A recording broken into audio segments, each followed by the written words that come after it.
हाँ जी, हमारे पास types of sampling design कितनी तरह की थी, non probability and probability sampling. Non probability का जैसे मैंने आपको बता दिया कि उसमें क्या होगा, we can not assign to an element of the population the probability of its being included in the sampling. यानी कि जैसे सिलेक्शन ऑफ आइटम्स जो हैं वो हमारी किसी प्रोबेबिलिटी थ्योरी पे नहीं डिपेंड कर रहे होंगे, बल्कि हमारी अपनी पर्सनल जजमेंट पे या जो हमारी अपनी कोटा सैम्पलिंग है या पर्पसिव सैम्पलिंग है, किसी मकसद के तहत हम कोई यूनिट सेलेक्ट करते हैं। जबकि प्रोबेबिलिटी सैम्पलिंग में हमारे पास क्या होता है कि हम हर यूनिट को एक नॉन प्रोबेबिलिटी विच मे और मे नॉट बी इक्वल, ठीक है, चाहे वो बराबर भी हो सकती है और नॉट भी हो सकती है, तो उसमें हम फिर उसको एक प्रोबेबिलिटी असाइन करते हैं। जो प्रोबेबिलिटी सैम्पलिंग की टाइप्स हैं उसमें हमारे पास सिंपल रैंडम सैम्पलिंग आती है, स्ट्रैटिफाइड सैम्पलिंग आती है और सिस्टमेटिक सैम्पलिंग आती है। जो इसका एडवांटेज है प्रोबेबिलिटी सैम्पलिंग का वो ये है कि that it provides a measure of precision of the estimates. यानी कि जब हमारे पास यूनिट्स को सिलेक्ट होने की कोई प्रोबेबिलिटी होगी तो हम उनके लिए जो यूनिट्स सिलेक्ट हो रहे हैं उनसे जो हमारे पास एस्टिमेट निकलेंगे वो कोई प्रिसाइज वैल्यू देंगे। यानी कि प्रिसाइज से मुराद ये है कि वो हमें पता होगा कि वो वैल्यू किस थ्योरी के तहत आ रही है। अब प्रोबेबिलिटी सैम्पलिंग में ही आगे मैं जो डिफाइन करना चाहूँ अगर इसको, तो 2 टाइप्स यूज़ होती हैं सिलेक्शन ऑफ सैम्पल के लिए। एक है रैंडम सैम्पलिंग विद रिप्लेसमेंट और दूसरी क्या है, रैंडम सैम्पलिंग विदाउट रिप्लेसमेंट। ठीक है, आपको याद होगा जब हमने प्रोबेबिलिटी का चैप्टर किया था विद रिप्लेसमेंट क्या था और विदाउट रिप्लेसमेंट क्या था। विद रिप्लेसमेंट ये था कि जब हम सैंपल लेते हैं और उसके बाद उस सैंपल को वापस उसमें डाल देते हैं पॉपुलेशन में, तो वो क्या होती है विद रिप्लेसमेंट। और उस तरीके में क्या होता है कि उस सैंपल के दोबारा सेलेक्ट होने के भी चांसेस होते हैं। जबकि विदाउट रिप्लेसमेंट में क्या होता है कि जब हमने एक दफ़ा सैंपल ले लिया तो नेक्स्ट टाइम हम वो सैंपल दोबारा पॉपुलेशन में पुट नहीं करेंगे बल्कि उसको डिस्कार्ड कर देंगे। इसमें क्या होगा, जैसे ये था ना 2, 2, 4, 6, 7 विद रिप्लेसमेंट कर रहे होंगे, तो जब हमने इस सारे बॉक्स में ये सारे नंबर डाले और इनमें से सिलेक्ट किया तो कोई एक जो सिलेक्ट कर रहे हैं, सपोज 6 आ गया हमारे फर्स्ट ड्रॉ पे, तो 6 करके हमने 3 यूनिट सेलेक्ट करने हैं, सपोज 1, 2, 3, 4, 5, 6। इन 6 में से 3 यूनिट्स हमने सेलेक्ट करने हैं।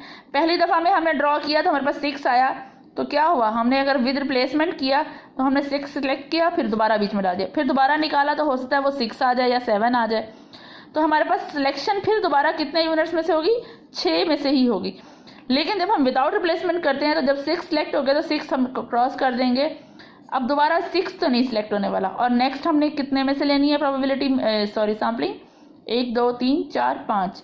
नेक्स्ट टाइम हमारे पास जो पॉपुलेशन का साइज हो जाएगा n क्या हो जाएगा, n-1 हो जाएगा, जो हमने उसमें से ले लिया, यानी कि 5 हो जाएगा।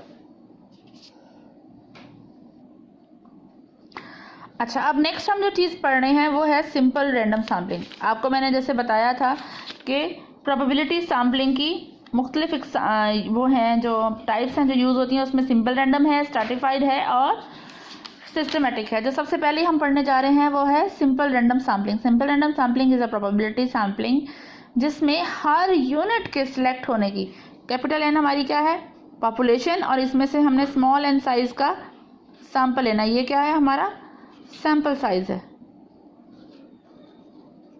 और ये क्या है हमारे पास पॉपुलेशन साइज़। ठीक है, अगर अब हमने कैपिटल N में से स्मॉल n साइज़ का सैंपल लेना है तो हमारे पास हर यूनिट के सिलेक्ट होने की प्रोबेबिलिटी इक्वल होगी। ठीक है, कि every unit available for the sampling has an equal probability of being drawn, यानी कि हर एक की 1/n प्रोबेबिलिटी है। ठीक है, और इसी तरह से अगर हमने फ़र्ज़ करें इस पॉपुलेशन में से हमने 3 के या 2 साइज़ के सैंपल लेने हैं तो फिर हर सैंपल के सिलेक्ट होने की भी सेम प्रोबेबिलिटी होगी।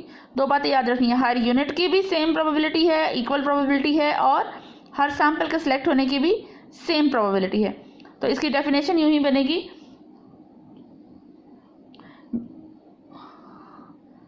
Simple random sampling is a procedure of selecting a sample of n small n from the population of capital N units in such a way that every unit available for the sampling has an equal probability of being drawn and every sample of size n has the same probability of being selected.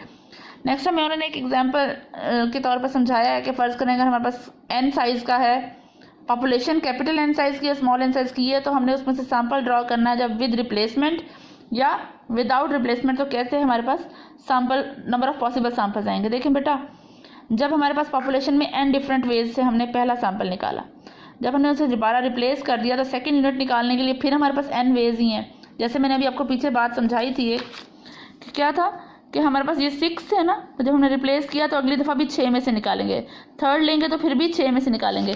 In the long run हमारे पास क्या हो जाएगा, total number of possible samples इन देंगे n multiply by n multiply by n multiply by n up to small n times.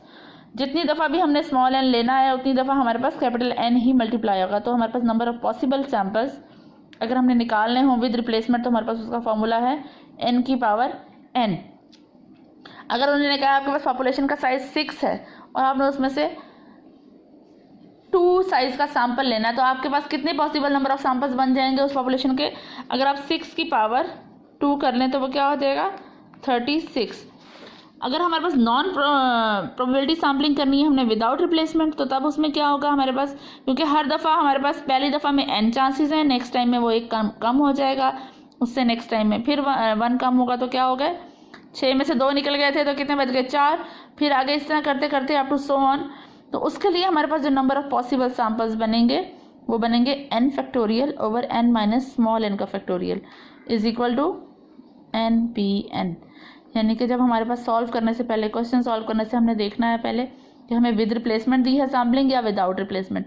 अगर हमें उन्होंने with replacement दी होगी तो हमारे पास उसमें नंबर ऑफ पॉसिबल सैंपल्स इस तरह से निकलेंगे, और अगर विदाउट रिप्लेसमेंट दी है तो फिर n की पावर np n निकलेंगे। ठीक है।